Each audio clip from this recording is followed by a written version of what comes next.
हस्तरेखा के अंतर्गत, ज्योतिष शास्त्र के अंतर्गत, रहस्य शास्त्र के अंतर्गत, सामुद्रिक शास्त्र के अंतर्गत, फलित शास्त्र के अंतर्गत एक महत्वपूर्ण विषय के ऊपर चर्चा करना चाहूँगा,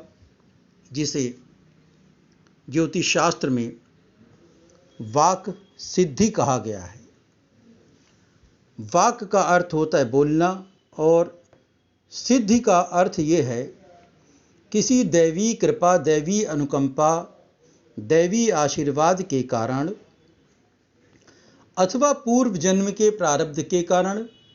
अथवा विशुद्धि चक्र जागृत होने के कारण, अथवा कुंडलनी शक्ति जागृत होने के कारण, जब किसी दिव्य पुरुष में, महापुरुष में, भव्य पुरुष में कुछ ऐसी बोलने की पावर आ जाती है जिसके द्वारा जब वह भविष्य शास्त्र के अंतर्गत किसी जातक के बारे में कोई भविष्य कथन करता है अथवा भविष्यवाणी करता है, वह सत्य होती है, तो कहते हैं कि जो व्यक्ति ज्योतिष शास्त्र, रहस्य शास्त्र, फलित शास्त्र, कुंडली शास्त्र, पामिस्ट्री, न्यूमरोलॉजी का जानकार है, उसको वाक सिद्धि प्राप्त है। वाक सिद्धि और वाक शुद्धि अर्थात सामने वाला व्यक्ति मानव परोपकार के रहते हुए जो भी कथन करेगा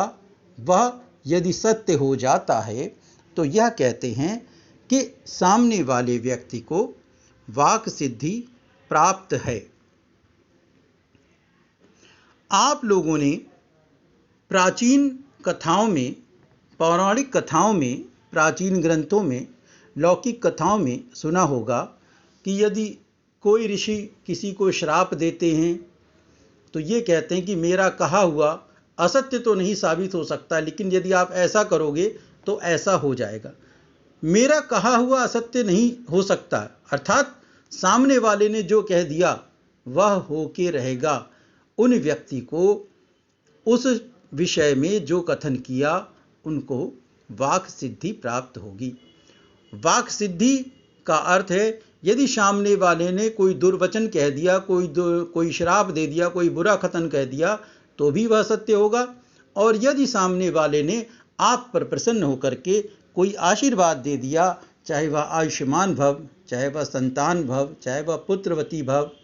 चाहे आप संपन्न भवा, इस तरह करके भी कुछ कह दिया, तो भविष्य में उस व्यक्ति का कथन सही सत्य होगा ही होगा। यह वाक सिद्धि है। वाक सिद्धि के अंतर्गत यह कोई जरूरी नहीं है कि जो व्यक्ति ज्योतिष शास्त्र का, हस्तरेखा शास्त्र का, न्यूमरोलॉजी का, अंक शास्त्र का जानकार है वही कुछ कहे तो सत्य होगा। बहुत से दिव्य पुरुष ऐसे होते हैं जिनको अपने जप बल के कारण, तप बल के कारण, दैवी अनुकंपा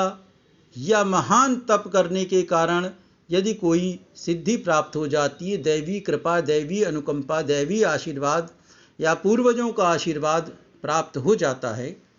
तो उनके द्वारा कथित किए गए, फलित किए गए कथन, आशीर्वाद, श्राप जो होते हैं वह सत्य होते हैं। आज मैंने वाक सिद्धि को एक समझाना चाहा कि वाक सिद्धि क्या होती है। हर किसी शास्त्र की एक